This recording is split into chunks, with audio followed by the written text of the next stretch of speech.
Selamat pagi Bapak Ibu dan saudara-saudaraku, apa kabar pagi ini? Semoga kita semua sudah bangun dengan sehat, selalu semangat dalam anugerah Tuhan kita Yesus Kristus. Senang sekali kita berjumpa kembali pada pagi hari ini sebelum kita memulai aktivitas kita. Lukas pasal 13 ayat 6-9. Lalu Yesus mengatakan perumpamaan ini. Seorang mempunyai pohon ara yang tumbuh di kebun anggurnya, dan ia datang untuk mencari buah pada pohon itu, tetapi ia tidak menemukannya. Lalu ia berkata kepada pengurus kebun anggur itu, "Sudah 3 tahun aku datang mencari buah pada pohon ara ini, dan aku tidak menemukannya. Tebanglah pohon ini. Untuk apa ia hidup di tanah ini dengan percuma?" Jawab orang itu, "Tuan, biarkanlah dia tumbuh tahun ini lagi. Aku akan mencangkul tanah sekelilingnya dan memberi pupuk kepadanya. Mungkin tahun depan ia berbuah, jika tidak tebanglah dia." Tetap berbuah di masa sulit. Saudara sekalian, setiap petani akan mengharapkan tanamannya bukan hanya tumbuh tapi berbuah. Tanaman apapun yang ditanam pasti mengharapkan hasilnya.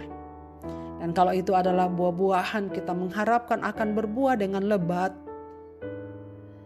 Beberapa tahun yang lalu akhirnya kami menebang satu-satunya pohon yang tumbuh di depan rumah kami adalah pohon lengkeng, karena sudah lebih 10 tahun tak berbuah juga. Akhirnya kami memilih untuk menebangnya. Saudara sekalian, Tuhan Yesus mengambil perumpamaan tentang pohon ara yang tumbuh di kebun anggur. Namun setelah 3 tahun, pemilik kebun anggur itu berharap akan mendapatkan buah ara selain buah anggur-anggurnya.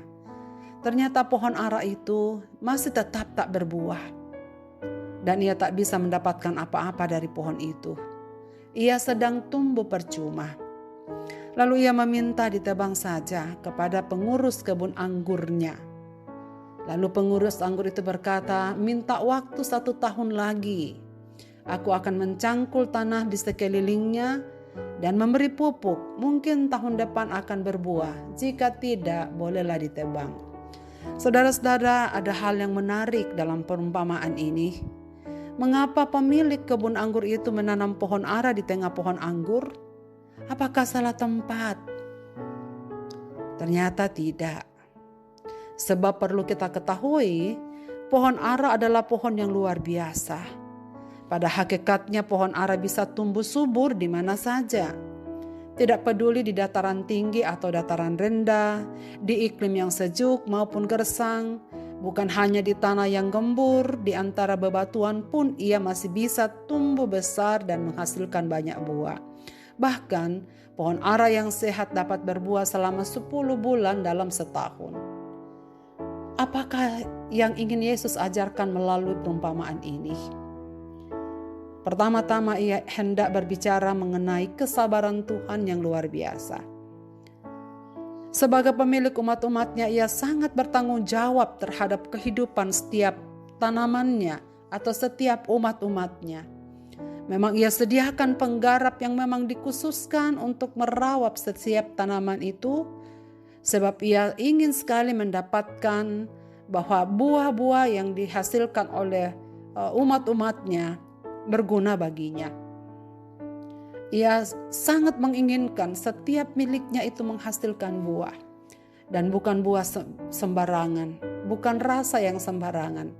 Ia merindukan buah yang dihasilkannya adalah buah yang manis, buah yang enak. Dari setiap buah yang ia hasilkan dari kebun itu. Saudara sekalian, namun ketika Tuhan menemukan seorang miliknya tak dapat berbuah, saudara tentu ia kecewa. Sebagaimana yang dilukiskan oleh pemilik kebun anggur itu. "Sudah 3 tahun aku datang untuk mencari buah. Ternyata tidak ada satu buah pun. Lebih baik kalau ia ditebang saja."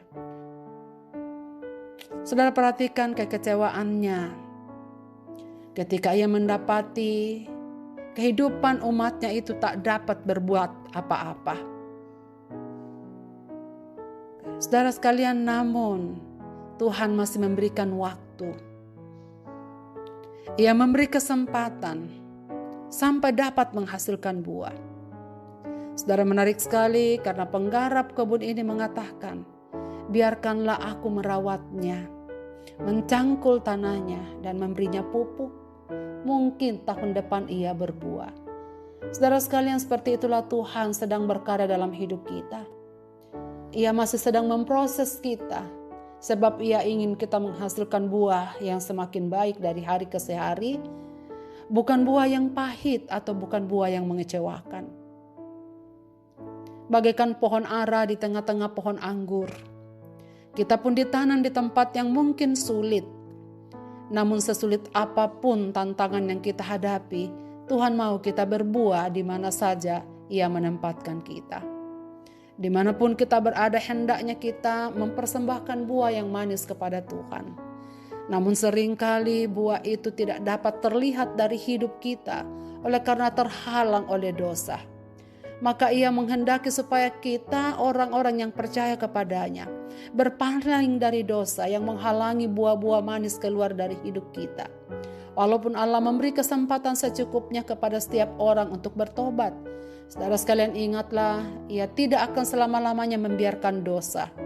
Saatnya akan datang ketika kasih karunia Allah akan ditarik dari setiap orang yang tidak mau bertobat, dan ia akan dihukum tanpa belas kasihan. Apakah kita sudah berbuah? Jika belum, mari serahkan diri kepada Tuhan untuk diproses dan dibaharui, dibersihkan oleh Roh Kudus-Nya, supaya pada akhirnya kita dapat memberikan buah-buah yang manis dalam hidup kita. Selamat berbuah, saudara sekalian, di masa sulit sekalipun. Mari kita berdoa. Bapa, terima kasih banyak untuk firman-Mu pada pagi ini. Tolonglah kami supaya kami selalu sadar diri bahwa kami adalah milik Tuhan, kami kepunyaan Tuhan, kami kekasih Tuhan. Dan Tuhan menanam kami di tengah-tengah dunia ini dan menaruh kami di tempat di mana kami berada, sebab Tuhan menghendaki kami berbuah. Dan kami mohon ampun kepada Tuhan karena sampai sekarang kami harus mengaku buah kami belum seberapa.